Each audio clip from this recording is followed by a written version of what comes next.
O Império Japonês é uma daquelas histórias que parecem espedrum de potência mundial. Em poucas décadas, um país que estava relativamente isolado, com tecnologia militar bem atrás das potências europeias, vira um estado industrializado, com marinha moderna, exército forte e ambição imperial. E aí entra numa sequência de guerras e conquistas que mudam totalmente a Ásia no século XX. E o mais interessante é que isso não acontece do nada. A elite japonesa olha para o mundo, entende o perigo e faz uma aposta radical, ou moderniza rápido ou vira colônia de alguém. Para entender essa virada, a gente precisa voltar um pouco antes do Império como a gente imagina. Durante mais de 2 séculos, o Japão viveu sob o shogunato Tokugawa, um sistema em que o imperador existia, mas o poder real estava com o shogun, e o país mantinha uma política de isolamento relativo. Só que o mundo do século XIX não estava nem aí para o isolamento japonês. As potências europeias e os Estados Unidos estavam abrindo mercados à força, com navios, canhões e tratados desiguais. O choque decisivo vem em 1853, quando o comodoro Mateu Perry, dos Estados Unidos, aparece com navios de guerra e exige abertura comercial. A mensagem na prática é agudo: ou vocês negociam ou a gente impõe. Isso abala o Japão inteiro.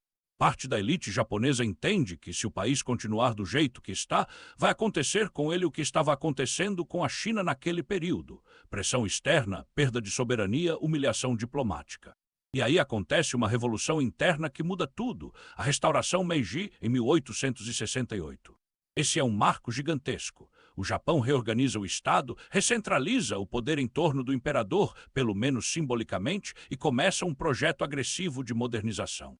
É a famosa ideia: enriquecer o país, fortalecer o exército, não é um slogan bonito. É uma estratégia de sobrevivência. O governo Meiji reforma tudo, cria um exército nacional com conscrição, investe em indústria, ferrovias, telégrafo, educação, burocracia moderna. Ele manda estudantes e missões para a Europa e os Estados Unidos para aprender tecnologia, administração, direito, engenharia e guerra. É como se o país inteiro virasse um projeto de engenharia social, e funciona rápido.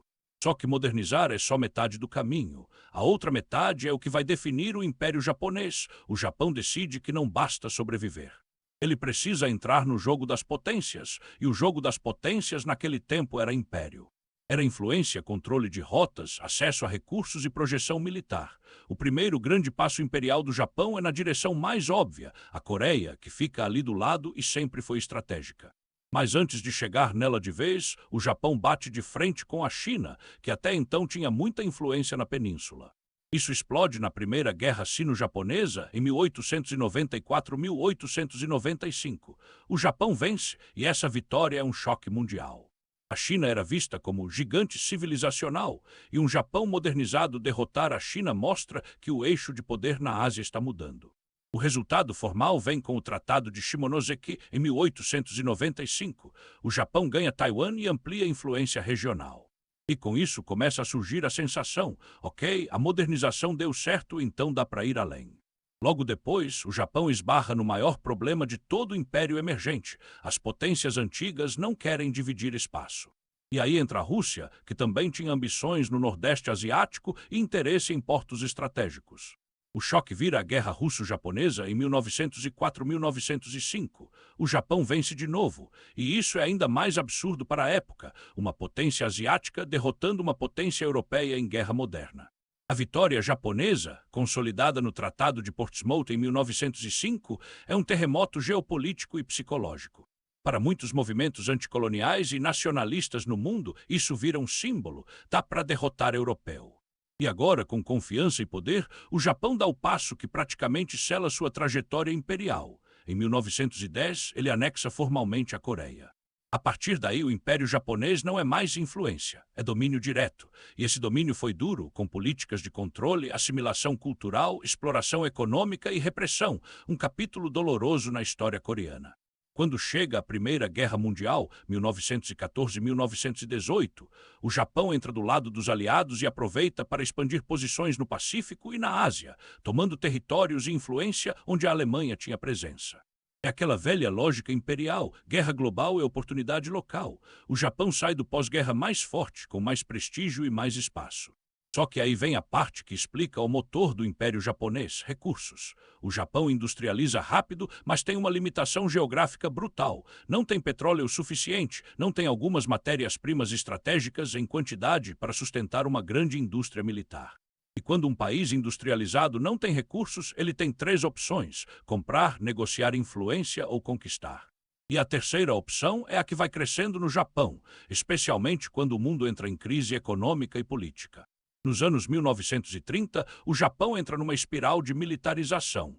O exército e a marinha ganham força política. A ideia de expansão vira quase inevitável dentro do discurso estatal. E aí vem um marco decisivo. Em 1931, o Japão invade a Manchúria, no nordeste da China, e estabelece um estado fantoche chamado Manchukuo em 1932. A Manchúria é estratégica, território grande, recursos, posição militar. Esse movimento causa condenação internacional e o Japão acaba saindo da Liga das Nações em 1933. É o sinal claro de que o país está disposto a romper com o sistema internacional do pós-Primeira Guerra e jogar do jeito dele. E então a guerra escala para algo gigantesco. Em 1937, começa a Segunda Guerra Sino-Japonesa, com conflito aberto e prolongado contra a China. Aqui a história fica pesada. A guerra envolve ocupações, massacres e violência extrema. Um episódio emblemático e muito citado é o massacre de Nanjing, em 1937-1938, que se tornou símbolo das atrocidades cometidas durante a ocupação. É importante falar disso porque império não é só mapa crescendo. Império é o que acontece com gente real quando um Estado decide dominar outro.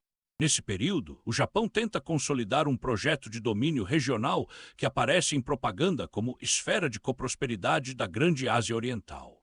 O discurso era de libertar a Ásia do colonialismo europeu, só que na prática muitas regiões trocavam um dominador por outro. Era imperialismo com marketing anticolonial. Aí chega 1941 e o tabuleiro global vira um inferno total com a entrada do Japão na Segunda Guerra em escala plena no Pacífico. O Japão ataca Pearl Harbor em 7 de dezembro de 1941, buscando neutralizar a frota americana e ganhar tempo para consolidar conquistas no Sudeste Asiático. O objetivo era claro: garantir acesso a recursos, especialmente petróleo, e construir uma zona de domínio que os Estados Unidos não conseguissem desmantelar rapidamente. Nos primeiros meses, o Japão avança rápido, conquista ou ocupa áreas em grande parte do Sudeste Asiático e do Pacífico. É o auge territorial do Império Japonês, só que esse auge tem um problema: logística. Manter um império espalhado por ilhas e grandes distâncias exige uma marinha gigantesca, suprimentos constantes e proteção de rotas. E o Japão começa a ser estrangulado pelo poder industrial americano, que entra numa escala de produção quase inacreditável. A guerra no Pacífico vira uma guerra de desgaste. Batalhas como Midway em 1942 marcam viradas importantes, porque o Japão perde capacidade ofensiva e passa a lutar cada vez mais na defensiva. A partir daí, o avanço japonês diminui e começa o recuo.